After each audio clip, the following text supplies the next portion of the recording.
Bonjour, je suis très heureux de vous retrouver pour cette nouvelle semaine avec des chapitres comme toujours passionnants. Alors nous sommes maintenant début septembre, je pense que beaucoup de jeunes et d'enfants ont retrouvé le chemin de l'école, du collège, du lycée. Ce qui m'a frappé dans les chapitres que nous avons étudiés avec Alma, avec Elaman, c'est justement cette attention des parents, là évidemment de pères, pour bénir et enseigner leurs enfants. Donc je pense que ces rentrées scolaires sont vraiment une occasion pour nous de bénir ces jeunes, ces enfants qui reprennent le chemin de l'école. Et si nous avons des familles dans le service pastoral qui n'ont pas prêtrise au foyer, je dirais, personnifié, évidemment, c'est une occasion pour nous de bénir également ces enfants. Je rappelle toujours, bien sûr, la pensée d'Aline, que j'ai toujours un grand plaisir à suivre personnellement chaque semaine. Ne perdez pas l'occasion non plus de suivre la vidéo sur la préparation de la dotation au temple, même si vous êtes déjà habitué et doté depuis longtemps. Je crois que ça peut être une belle occasion de revoir certaines choses. Et en tout cas, peut-être de savoir comment expliquer à ces jeunes qui vont partir en mission, d'expliquer également peut-être aux personnes dont vous pouvez être responsables, à vos frères et sœurs. Hein. En tant que dirigeant, c'est évidemment un outil très utile. Et vous y trouverez à la fois une vision spirituelle, des explications aussi très pratiques. En moins d'une demi-heure, je crois qu'il y a là beaucoup de choses disponibles pour votre usage. Je vais faire aussi un petit peu de publicité, si je puis dire, pour la vidéo que nous avons faite donc en français de frères et sœurs Welsh. Frère Welsh, comme vous le savez peut-être, qui était le découvreur en tant que jeune missionnaire des chiasmes, c'est-à-dire de formes littéraires sémitiques typiques de l'Ancien Testament et qu'il a retrouvé dans le livre de Mormon. C'était une découverte, je dirais, tout à fait significative, et il a consacré une grande partie de sa vie à lui-même et d'autres après lui à étudier, à approfondir cet aspect du livre de Mormon qui nous montre encore une fois que le livre de Mormon est bien ce qu'il prétend être. Alors, Élément 7 à 12, beaucoup de difficultés, de querelles, de guerres. Nous sommes encore dans une période difficile. Nous nous situons entre 23 et 6 avant Jésus-Christ.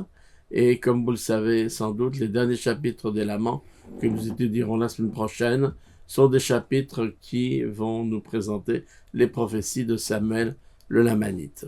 Chapitre tout à fait passionnant qui montre aussi les changements entre Lamanite et Néphite. On avait l'habitude de dire, voilà, les Néphites, ce sont les bons, entre guillemets, les Lamanites sont les méchants. Ici, on a, depuis déjà un certain nombre d'années, dans les Normands, découvert que ça n'était plus le cas et que certains Néphites avaient abandonné la vraie foi, alors que beaucoup de Lamanites s'étaient convertis et avaient changé de vie. Alors, Néphi, nous arrivons à Néphi, ce prophète qui est fils d'Élaman. C'est le fils aîné, c'est lui qui, d'une certaine manière, lui succédera et qui va réaliser une mission importante avec son frère, Léhi. Néphi revient à Zarahemla après avoir prêché dans les pays du Nord sans grand succès, il faut bien le dire. Et lorsqu'il revient à Zarahemla, il est vraiment consterné par la situation qu'il trouve. Et voilà ce qu'il nous déclare. Et lorsqu'il vit que le peuple était dans un état de méchanceté aussi terrible, et que ces brigands de Gadianton occupaient les sièges du jugement, ayant usurpé le pouvoir et l'autorité existants dans le pays, mettant de côté les commandements de Dieu et n'étant en aucune façon droit devant lui, ne faisant pas justice du tout aux enfants des hommes, condamnant les justes à cause de leur justice, laissant les coupables et les méchants impunis à cause de leur argent, étant, de plus, maintenus en fonction à la tête du gouvernement, pour gouverner et faire selon leur volonté, afin d'obtenir du gain et la gloire du monde, et de plus, afin de commettre plus facilement l'adultère, et de voler, et de tuer, et de faire selon leur volonté. Or, cette grande iniquité s'était abattue sur les Néphites en peu d'années, et lorsque Néphi la vit, il eut le cœur gonflé de tristesse au-dedans de lui. Nous voyons en effet Néphi vraiment, je ne veux pas dire désespéré, on nous dit qu'il a le cœur gonflé de tristesse, mais vraiment très atteint, spirituellement parlant, émotionnellement parlant, de voir la situation du peuple lorsqu'il revient donc des pays du Nord. Et on le retrouve, nous dit le texte, dans cette prière qu'il prononce à haute voix. On a prié, crié au Seigneur, ce sont des expressions que l'on retrouve souvent dans les Écritures, et il va le faire du haut d'une tour qu'il a dans son jardin, et il se trouve que ce jardin longe la route principale qui va en ville, et du coup, nous avons là Élamant qui va exprimer au Seigneur vraiment ce qu'il ressent. Voici ce qu'il nous dit. Oui, comment avez-vous pu céder aux séductions de celui qui cherche à précipiter votre âme dans une misère éternelle et un malheur sans fin? Oh, repentez-vous, repentez-vous. Pourquoi voulez-vous mourir? Tournez-vous, tournez-vous vers le Seigneur, votre Dieu. Pourquoi vous a-t-il abandonné? C'est parce que vous vous êtes endurci le cœur, oui. Vous ne voulez pas écouter la voix du bon berger, oui. Vous l'avez provoqué à la colère contre vous. Les avertissements de Néphi sont évidemment clairs. Il appelle le peuple au repentir, et cela évoque une autre écriture bien connue dans Timothée, chapitre 6, verset 10, qui nous dit « Car l'amour de l'argent est une racine de tous les maux. » Une racine. C'est pas la seule, mais c'est l'une des principales. Et quelques-uns, en étant possédés, se sont égarés loin de la foi, et se sont jetés eux-mêmes dans bien des tourments. Alors en effet, Néphi va se lancer là dans un certain nombre d'enseignements et de rappels des paroles d'autres prophètes qui l'ont précédé. Après ce discours de condamnation de la part de Néphi, le peuple réagit différemment. Certains sont des gens affiliés aux bandes de Gadianton, et donc ils cherchent à exciter la colère, le peuple contre Néphi. Mais il y a une partie du peuple qui défend Néphi, qui se rend compte que ces paroles sont justes, que la condamnation est méritée, et qui cherche à se repentir. En tout cas, ils sont tous contraints d'écouter la suite du discours. Mais voici, non seulement vous niez mes paroles, mais vous niez aussi toutes les paroles qui ont été dites par nos pères, et aussi les paroles qui ont été dites par cet homme, Moïse, à qui un si grand pouvoir fut donné, oui, les paroles qu'il a dites concernant la venue du Messie. Oui, n'a-t-il pas témoigné que le Fils de Dieu viendrait? Et de même qu'il éleva le serpent d'airain dans le désert, de même serait élevé celui qui viendrait. Et de même que tous ceux qui lèveraient les regards vers ce serpent vivraient, de même ceux qui lèveraient les regards avec foi vers le Fils de Dieu, ayant l'esprit contrit, pourraient vivre pour cette vie qui est éternelle. Alors, il y a ce rappel de la part de Néphi du serpent d'airain dans le désert, parmi les enfants d'Israël, élevé par Moïse, ces serpents brûlants qui tuent les Israélites, mais qui peuvent être guéris et secourus s'ils se tournent vers le serpent élevé sur le bois, mais encore faut-il qu'ils aient la volonté de faire cette chose qui semble si simple, mais beaucoup ne le font pas. Et nous avons cette exhortation au « repentez-vous, repentez-vous ». Pourquoi voulez-vous mourir? Tournez-vous, tournez-vous vers le Seigneur votre Dieu. Élamant 7, 17.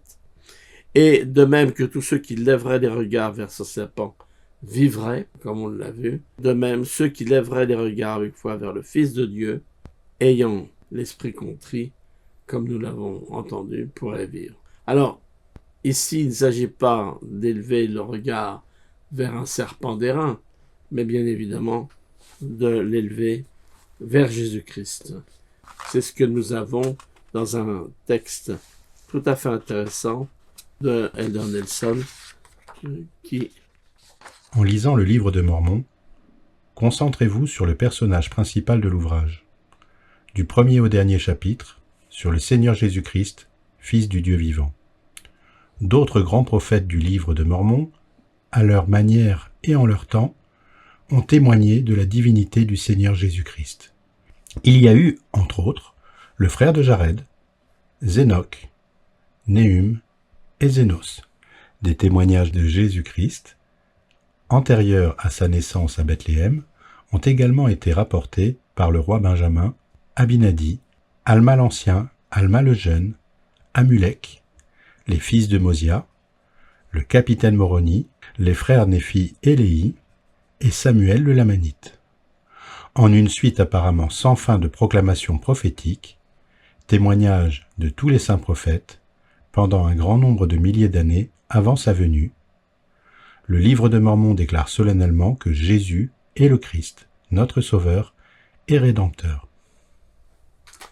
Voilà, donc nous voyons là que le président Nelson explique bien combien l'Ancien Testament, mais évidemment également les livres de Mormon, sont une suite de témoignages du rôle de Jésus-Christ, de sa venue sur terre, et du fait qu'il puisse un jour, bien évidemment, nous sauver. Nous sommes près de sa naissance au moment où se déroulent ces différents événements dans le livre des Laments.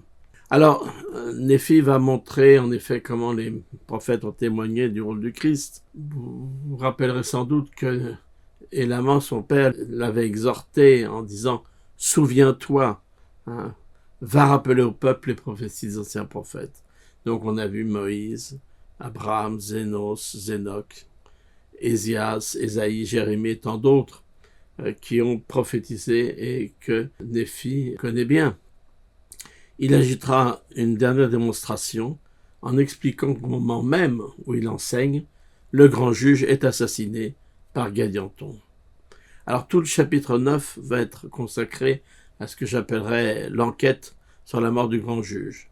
Les 5 personnes qui écoutaient le message de Néphi et qui ont entendu l'annonce du grand juge assassiné et qui ont accouru ont été tellement choqués qu'ils sont tombés comme dans une sorte de léthargie. Du coup, s'étant évanouis, on les enferme. Le peuple, qui n'est pas au courant de la prophétie de Néphi, pense que ce sont eux qui l'ont assassiné. D'autres disent que c'est Néphi lui-même avec un complice. Bref, une bataille se fait jour entre ceux qui accusent Néphi d'être coupable et les autres qui, au contraire, reconnaissent Néphi comme étant un prophète. J'ai oublié tout à l'heure de mentionner évidemment Valérie, qui est ici avec nous pour commenter également ces versets, et je vais lui laisser la parole sur cet aspect de la situation du peuple de Zarem. Bonjour à tous.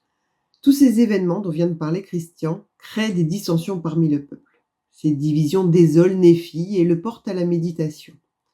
Le chapitre 10 s'ouvre ainsi sur un éloge de la méditation.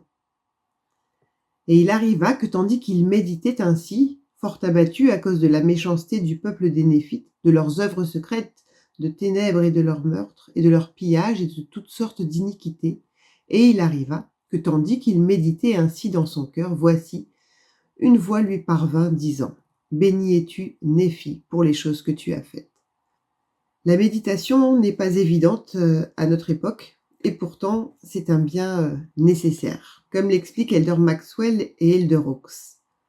Elder Maxwell a dit dans un discours That Ye May Believe de 1992, « Pour la plupart d'entre nous, la méditation n'est pas chose facile. C'est beaucoup plus que de laisser ses pensées filer ou de rêvasser, car elle concentre notre attention et nous stimule et ne nous engourdit pas. Nous devons lui réserver du temps et être dans les conditions et l'attitude adéquates pour y parvenir. Selon les paroles d'Alma, nous devons faire place. Le temps consacré à la méditation n'est pas aussi important que l'intensité fournie. On ne peut pas parvenir à la réflexion au milieu de distractions. » Voilà maintenant les paroles d'Elina Hawks. Dans le Liaona de juillet 2001, nous avons besoin de calme, de méditation et de prière alors que nous nous efforçons de transformer l'information en connaissance et la connaissance en sagesse. J'aime beaucoup ce que dit Elderhooks. Ça me rappelle lorsque je m'occupais de mes jeunes enfants pendant les réunions de Sainte-Seine ou pendant les conférences, j'avais souvent ce sentiment, j'arrivais à capter une partie des informations, le sujet, les grandes lignes. Alors le pourcentage que j'arrivais à capter variait selon les jours et le comportement des enfants, mais il me manquait la profondeur. J'avais l'impression de passer à côté de l'esprit qui accompagnait le message. Et ce sentiment m'arrive encore lorsque je lis les Écritures un petit peu rapidement ou lorsque j'écoute un discours de conférence générale en faisant autre chose en même temps. Et le risque dans ce cas, c'est de se dire: «Oui, c'est bon, ça c'est un sujet que je connais». Par contre, lorsque je prends le temps de me concentrer pour aller en profondeur, je me rends compte que, finalement, j'ai toujours quelque chose à apprendre, à, à ressentir et je vois véritablement la différence entre étudier les Écritures, méditer sur elles et simplement, lire ou écouter. Je vous invite à faire l'expérience de la méditation comme en parle ici, Néphi. Alors que Néphi médite sur toutes les choses qui viennent de se passer et alors qu'il est en même temps, affligé par toute la méchanceté du peuple, par leurs œuvres secrètes et leurs abominations, le Seigneur lui répond. Dans Élamans 10 au verset 4, il lui dit: «Béni es-tu, Néphi, pour les choses que tu as faites, car j'ai vu comment tu as annoncé inlassablement à ce peuple la parole que je t'ai donnée, et tu ne l'as pas craint, et n'as pas cherché à préserver ta propre vie, mais tu as cherché à faire ma volonté et à garder mes commandements.» Voici les raisons pour lesquelles Néphi est béni. Il a agi, il a prêché inlassablement. Il n'a jamais craint l'homme, il n'a pas cherché à préserver sa propre vie, mais à chercher à faire la volonté de Dieu et à toujours garder ses commandements. Ces réponses sont importantes parce qu'elles sont précieuses pour Néphi à un moment où il est vraiment abattu par la méchanceté du peuple, mais elles sont également précieuses pour nous parce qu'elles sont toujours valables pour nous aujourd'hui. C'est comme un modèle de ce que nous pouvons faire. Neil Maxwell a dit dans un discours qui s'appelle If Thou Endure It Well de 1996: si nous sommes concentrés sur Jésus et sur son œuvre, notre joie et nos capacités augmentent. Néphi n'a pas recherché égoïstement sa propre vie, mais a plutôt recherché la volonté de Dieu. Cela lui a donné une énergie supplémentaire et exclusive qui a rendu possible ses efforts diligents et inlassables. Néphi savait quelle direction il suivait, la direction de Dieu. C'est intéressant parce que, d'une part, c'est une qualité de la part de Néphi d'avoir agi de façon inlassable, mais par la citation de Neil Maxwell, on se rend compte également que cela a été rendu possible euh, par, euh, par ses efforts pour rechercher la volonté de Dieu, et c'est donc quelque chose, une force supplémentaire qui lui a donné. Donc là, on a là, comme c'est souvent le cas avec le Seigneur, un cercle vertueux, où quand on cherche à faire le bien, et il nous bénit pour nous donner plus de force pour accomplir ce bien. Donc c'est un beau message que le Seigneur adresse ici à Néphi et qui nous est adressé. Du fait de sa volonté de faire ce qui est conforme à la volonté de Dieu, Néphi a reçu un pouvoir exceptionnel de la part du Seigneur. Dans Élamans 10, versets 5 à 7, le Seigneur lui dit: « Tout te sera fait selon ta parole, car tu ne demanderas pas ce qui est contraire à ma volonté. Voici tu es Néphi, et je suis Dieu. Voici je te déclare en la présence de mes anges que tu auras du pouvoir sur ce peuple, et frapperas la terre de famine, et de peste et de destruction, selon la méchanceté de ce peuple. Voici je te donne du pouvoir pour que tout ce que tu scelleras sur la terre soit scellé au ciel, et que tout ce que tu délieras sur la terre soit délié au ciel. Et ainsi tu auras du pouvoir parmi ce peuple. » Ça peut être une grande source de méditation pour nous. Cette idée de ne jamais demander ce qui est contraire à la volonté de Dieu, mais demander ce qui est conforme à sa volonté. Cela nécessite de savoir ce qui est conforme à sa volonté. et de le savoir par l'inspiration. Nila Maxwell, dans All These Things Shall Give Thee Experience, de 1979, a dit au sujet de la prière pure. La prière pure, c'est essentiellement un processus de découverte plutôt que de demande de la volonté de notre Père céleste, volonté sur laquelle on s'aligne ensuite. Quand nous nous conformons à sa volonté, Dieu déverse sur nous des bénédictions spéciales des cieux, comme ce fut le cas pour Néphi, fils d'Élaman. Je ne sais pas pour vous, mais ça, c'est sujet à méditation, justement, pour moi. La prière pure, c'est essentiellement un processus de découverte de la volonté de Dieu, plutôt que liste de toutes les choses qu'on aimerait bien que le Seigneur accomplisse pour nous. En lisant ça, on peut un petit peu comprendre le niveau auquel était arrivé Néphi. Ce niveau de foi, de désir de faire la volonté de Dieu qui lui a donné autant de pouvoir pour agir. Là, je vais laisser la parole à Christian sur la suite de ce sujet avec la question du pouvoir de scellement. En tout cas, malgré tous les avertissements de Néphi, le peuple refusa de se repentir et chercha à le jeter en prison. Ces versets nous parlent donc du pouvoir de scellement. J'ai choisi quelques textes pour un petit peu illustrer ce pouvoir particulier dont on voit l'une des applications ici dans le livre des Laments, dans ces chapitres, et de voir un petit peu en quoi il consiste, et également en quoi cela consiste de nos jours. Voilà ce que Joseph Fielding Smith, président de l'Église, a déclaré. Le Seigneur a conféré de l'autorité à certains de ses serviteurs choisis, et il leur a donné des pouvoirs exceptionnels.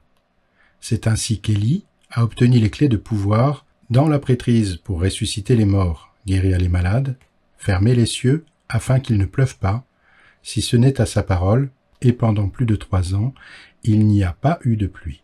Il a également eu le pouvoir de faire descendre le feu du ciel pour détruire les ennemis de l'Église. Le Seigneur a donné la même autorité à Néphi, fils d'Élaman, qui a aussi eu l'autorité de fermer les cieux et d'accomplir d'autres grandes œuvres simplement par sa foi et par le commandement du Seigneur. Ce pouvoir merveilleux n'a été accordé qu'à quelques serviteurs du Seigneur. Alors, d'après l'expérience de Néphi, qu'est-ce qui est inclus dans ce pouvoir de scellement? Eh bien, en premier, on peut dire que c'est le pouvoir dans ses paroles, ses actes, sa foi et ses œuvres. En deuxièmement, le pouvoir d'accomplir les ordonnances sur terre qui seront valables dans les cieux, comme le texte l'indique. Et enfin, troisièmement, le pouvoir sur les éléments. Alors, quelques autres commentaires, dont le commentaire d'Elder Nelson sur le sujet du scellement aujourd'hui. Quand nous nous préparons à recevoir la dotation et les autres ordonnances du temple, nous devons comprendre l'autorité de scellement de la prêtrise. Jésus a fait référence à cette autorité il y a longtemps, quand il a enseigné à l'un de ses apôtres « Ce que tu liras sur la terre sera lié dans les cieux ». Cette même autorité a été rétablie à notre époque, tout comme la prêtrise, qui n'a ni commencement ni fin. L'effet des ordonnances de la prêtrise, qui lie les familles à jamais, est éternel. Ce pouvoir de scellement a donc bien été rétabli dans les derniers jours, et nous en bénéficions bien sûr aujourd'hui pour nos familles dans les temples. Nous voyons également que Néphi, recevant ce pouvoir d'appeler quelque part le peuple au repentir, va prier le Seigneur afin que ce soit plutôt que la guerre et la mort par l'épée, une famine qui puisse inciter le peuple au repentir. Et voilà ce qu'il nous dit. Ô Seigneur, ne souffre pas que ce peuple soit détruit par l'épée, mais ô Seigneur, qu'il y ait plutôt une famine dans le pays pour l'inciter à se souvenir du Seigneur, son Dieu, et peut-être se repentira-t-il et se tournera vers toi. Et il continue. Ô Seigneur, voici, ce peuple se repent, et il a balayé la bande de Gadianton de son sein, de sorte qu'elle s'est éteinte, et elle a caché ses plans secrets dans la terre. Ô Seigneur, veuille m'écouter et faire en sorte qu'il soit fait selon mes paroles, et envoyer la pluie sur la surface de la terre, afin qu'elle produise ses fruits et son grain en la saison du grain. Et maintenant, ô Seigneur, veux-tu détourner ta colère et essayer de nouveau pour voir s'ils te serviront? Et si oui, ô Seigneur, tu peux les bénir selon les paroles que tu as dites. » Voilà, alors il y a un temps de repentir devant la famine. Le peuple est conscient qu'il risque de mourir s'il ne change pas d'attitude, mais malheureusement, cela ne durera pas très longtemps. Quelques mots de la part d'Elder Pace sur la situation du monde de nos jours. Le monde entier est sans dessus-dessous. Les informations d'aujourd'hui ne parlent que des famines à grande échelle, de troubles sociaux et de désastres naturels. Encore plus dévastateurs à long terme est l'ouragan spirituellement destructeur de la désobéissance au commandement de Dieu qui est en train de submerger le monde. Cette horrible tempête dépouille les nations de la terre de leurs vertus et laisse le pays moralement ravagé. Beaucoup de gens semblent ne pas être conscients de cet ouragan et sont devenus tellement insensibles qu'ils ne sentent même pas une brise. Nous suivons un cycle qui s'est répété à maintes reprises dans le livre de Mormon. Comme le Seigneur nous le dit, le jour de leur paix, ils ont pris mes conseils à la légère, mais le jour de leurs ennuis, par nécessité, ils se tournent vers moi, Doctrine Alliance. Aussi ne devons-nous pas être trop surpris de ce que le Seigneur tire la sonnette d'alarme pour nous arracher à notre apathie, tout comme il l'a fait dans les dispensations précédentes. Alors, en effet, nous avons là la description parfaite de ce que on appelle le cycle de l'orgueil. Souvenez-vous, nous l'avons déjà étudié, nous l'avons vu. La diapo que vous avez devant vous, le tableau, vous rappelle, avec des références à la clé, comment ce cycle de l'orgueil fonctionne. Comment bénédiction et prospérité amènent le peuple à l'orgueil et à la méchanceté, c'est-à-dire je suis meilleur que d'autres, je mérite et tous les moyens sont bons pour quelque part appuyer ma supériorité, ce qui amène destruction et souffrance. Et évidemment, l'idée de cette souffrance, suivant l'expression qui aime bien châtie bien, est faite pour amener le peuple et chaque individu à l'humilité et au repentir, qui aura pour conséquence la bénédiction et la prospérité. Mais ce cycle n'est pas, je dirais, fatal, c'est-à-dire que ce n'est pas un cycle auquel on ne peut pas échapper. Il est possible, évidemment, à partir de l'humilité et du repentir, de continuer à mériter bénédiction et prospérité et à briser cette tendance à l'orgueil et à la méchanceté. Encore une fois, l'exemple du Christ, son amour, la capacité de pardonner, la volonté de servir et de soutenir font que orgueil et méchanceté n'ont plus place et que la destruction et la souffrance peuvent en grande partie disparaître. Alors l'humilité et le repentir continuent à produire bénédiction et prospérité, qui continuent à produire humilité et repentir.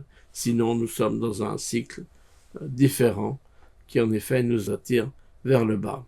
Quelques citations que j'ai pensé intéressantes à partager avec vous. La première est une citation de président Benson. La prospérité semble être le test le plus difficile de tous, car les maux qui en découlent sont plus subtils, plus sournois. Elle semble moins menaçante et elle est plus difficile à détecter. Alors que toutes les mises à l'épreuve de la justice nécessitent un combat, celle-ci ne ressemble pas du tout ni à une épreuve, ni à un combat, et elle pourrait ainsi être celle qui nous leurre le plus. Savez-vous ce que la paix et la prospérité peuvent faire à un peuple? Elles peuvent l'endormir. Pour sa part, le président Harold Bailey, quelques années plus tard, déclarait « Nous sommes testés et éprouvés. Peut-être ne nous rendons-nous pas compte de la gravité des épreuves que nous traversons. Dans les premiers temps de l'Église, des meurtres étaient commis et des émeutiers attaquaient. Les saints ont été chassés dans le désert, ils ont souffert de la faim et du manque de vêtements, ils ont eu froid. Nous sommes les héritiers de ce qu'ils nous ont donné. Mais qu'en faisons-nous? Aujourd'hui, nous baignons dans un luxe tel que le monde n'en a jamais connu de pareil. Il semble bien que ce soit là l'épreuve la plus sévère que nous ayons jamais connue dans l'histoire de l'Église. Intéressant de voir que, comme le disait d'ailleurs Brigham Young, les pionniers avaient résisté à la persécution et aux difficultés réelles et terribles de la traversée des plaines et des rocheuses, mais il disait, vont-ils résister à l'afflux de prospérité et de bénédiction matérielle? Voilà un autre texte, cette fois-ci, de la part encore de Président Benson. L'orgueil est par nature source de compétition. Notre volonté se rebelle contre celle de Dieu. Quand notre orgueil est dirigé contre Dieu, nous voulons que notre volonté se fasse et non la sienne. Les orgueilleux ne peuvent accepter que l'autorité de Dieu dirige leur vie. Ils opposent leur perception de la vérité à l'omniscience de Dieu, leur faculté à l'autorité de la prêtrise de Dieu, leur réalisation aux œuvres puissantes de Dieu. Les orgueilleux voudraient que Dieu soit d'accord avec eux. Ils ne veulent pas rectifier leurs opinions pour être en accord avec lui. L'orgueil aboutit à des combinaisons secrètes qui sont mises sur pied pour obtenir du pouvoir, du gain et la gloire du monde. Ces combinaisons secrètes, fruits du péché de l'orgueil, ont amené la perte des civilisations jarédites et néphites et causeront encore la chute de nombreuses nations. Une dernière citation de l'elder George G. Christiansen qui peut nous faire également réfléchir. L'orgueil nous amène à nous préoccuper exagérément, quand nous nous comparons aux autres, de savoir à quel point nous sommes intelligents, de la marque de nos jeans ou d'autres vêtements, des habits somptueux que nous portons, des organisations auxquelles nous appartenons, de quel côté de la ville nous habitons, de la quantité d'argent que nous avons, de la race ou de la nationalité à laquelle nous appartenons, du genre de voiture que nous conduisons et même de la religion à laquelle nous appartenons, des études que nous avons eu la chance de faire, etc. Les Écritures contiennent beaucoup d'indications que l'orgueil est apparu pour détruire les individus, les nations et même, dans certains cas, l'Église. Il a été calculé que pas moins de 30 fois dans le livre de Mormon, les cycles de prospérité et de paix ont été détruits, principalement par les conséquences de l'orgueil des hommes. Alors, nous avons là vraiment des avertissements clairs de la part de ces prophètes, voyants et révélateurs, et je vais repasser la parole à Valérie, qui va nous parler de la suite du texte de Néphi. Le chapitre 12 est une sorte de conclusion à ce cycle de l'orgueil que vient de décrire Christian. C'est une réflexion sur la nature de l'homme. C'est un chapitre entier où Mormon résume ce qu'il a pu apprendre de toute cette histoire qui vient de se dérouler, histoire qu'il peut appliquer à toute l'humanité. Chaque verset en est une illustration. Plusieurs débutent par ces mots, et ainsi nous pouvons voir. On peut choisir n'importe quel verset pour avoir une description de cette réalité de la fragilité humaine. Par exemple, dans Élaments 12, versets 4-5, « Oh, comme ils sont insensés, et comme ils sont vaniteux, et comme ils sont mauvais et diaboliques, et comme ils sont prompts à commettre l'iniquité, et comme ils sont lents à faire le bien, les enfants des hommes. Oui, comme ils sont prompts à écouter les paroles du malin, et à mettre leur cœur dans les choses vaines du monde. » La description est assez sombre, mais j'imagine dans la position de Mormon, dans la position où il se trouve, alors qu'il a toutes les annales sous ses yeux, je peux comprendre qu'il en arrive à ces pensées-là. Heureusement, il conclut sur une note positive et déclare au versets 23 et 24 « C'est pourquoi bénis sont ceux qui se repentent et écoutent la voix du Seigneur leur Dieu, car ce sont ceux-là qui seront sauvés. Et puisse Dieu accorder, dans sa grande plénitude, que les hommes soient amenés au repentir et aux bonnes œuvres, afin qu'il leur soit rendu, grâce pour grâce, selon leurs œuvres. » Au sujet de la grâce, Elder Bednar déclare « Cela vient du Liaona de novembre 2004. Le dictionnaire biblique nous apprend que le mot grâce est souvent employé dans les Écritures dans le sens de pouvoir fortifiant ou habilitant. L'idée principale du mot est celle du moyen divin d'aide ou de force donné par la miséricorde et l'amour débordant de Jésus-Christ. De même, c'est par la grâce du Seigneur que les gens, par la foi en l'expiation de Jésus-Christ et le repentir de leurs péchés, reçoivent la force et l'aide nécessaires pour faire de bonnes œuvres qu'ils ne pourraient sans cela pas accomplir s'ils étaient laissés à leurs seuls moyens. Cette grâce est un pouvoir habilitant qui permet aux hommes et aux femmes d'obtenir la vie éternelle et l'exaltation après avoir eux-mêmes fait tout leur possible. Quand je lis ces paroles, ça fait tout de suite penser à 2 Néphi 25-23 qui dit « C'est par la grâce que nous sommes sauvés après tout ce que nous pouvons faire ». Je poursuis les paroles d'Elder Bednar. Ainsi, cet aspect habilitant et fortifiant de l'expiation nous aide à voir, à agir et à devenir bons, de manière que nous ne pourrions jamais entrevoir ni accomplir avec nos capacités limitées de mortels. Je témoigne que le pouvoir habilitant de l'expiation du Sauveur est réel. Moi, ce que j'ai pu observer, c'est que, en ce qui concerne le cours de notre vie, et pas simplement la fin de notre vie et notre salut, au cours de notre vie, le Seigneur ne nous offre pas uniquement sa grâce une fois que nous avons fait tout notre possible, mais justement, il nous aide tout au long du chemin à faire de notre mieux. Et comme le dit Elder Bednar, à pouvoir faire bien plus qu'on ne pourrait faire par nous-mêmes.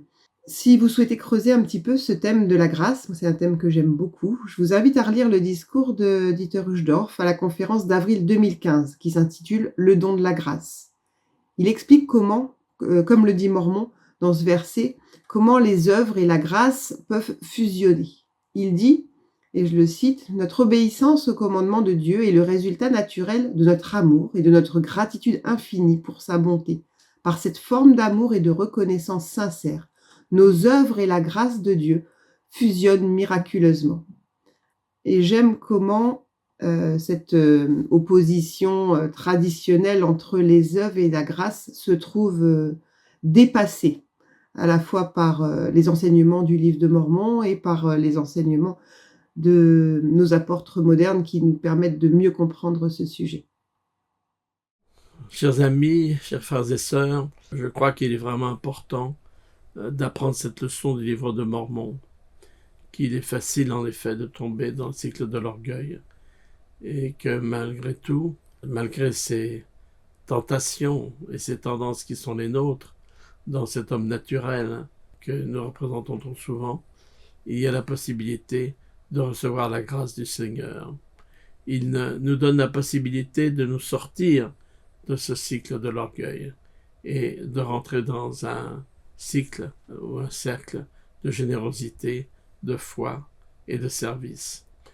Puissions-nous bien réfléchir à ça, examiner notre vie et voir en quoi nous avons tendance parfois à faire preuve d'orgueil. Souvenez-vous de ce qu'ils apprennent dans Benson. L'orgueil est signe d'inimitié, c'est-à-dire qu'on est toujours orgueilleux contre quelqu'un. Ne tombons pas dans le piège de l'adversaire.